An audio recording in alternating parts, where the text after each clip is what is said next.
I'm back, and in the comfort of this studio, it's hard to imagine I was ever away. I don't need to imagine, though, because what I saw is still etched in my mind. What I never knew is what I know now, which is that those people who live in Gaza are mainly, but unbelievably young. The average age is 17. That means that about 250,000 are under 10. And you know, if you know any 10-year-olds, 7-year-olds, 5-year-olds, 4-year-olds, the idea in the looseness of a war zone that you can control your children, that they won't be somewhere where they can be hit, is, you know, beyond any kind of imagination. You can't hope to control that.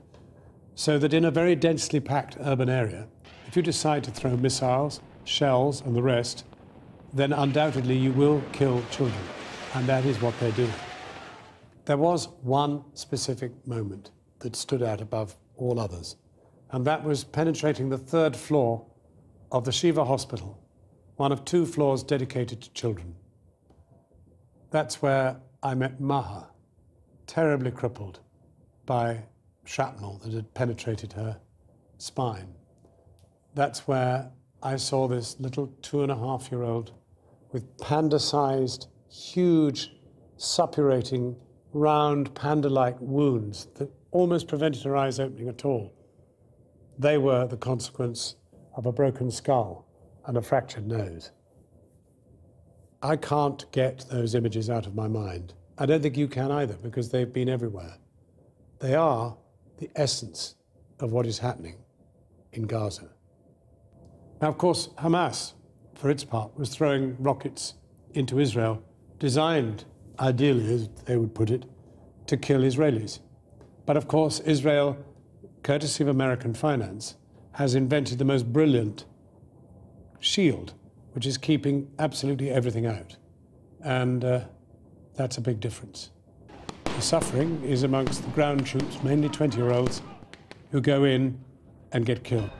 So when I last spoke to the Norwegian doctor who is one of those dealing with the consequences of this bombing, I asked him how many children have been wounded. They've registered 1,310. How many children dead?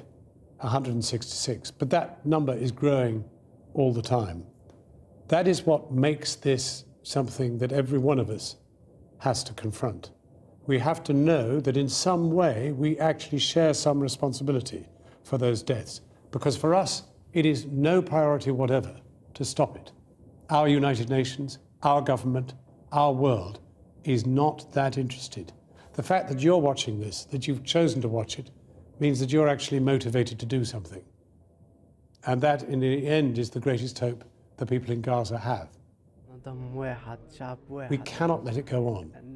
If our reporting is worth anything, if your preparedness to listen and watch and read is anything to go by, together we can make a difference.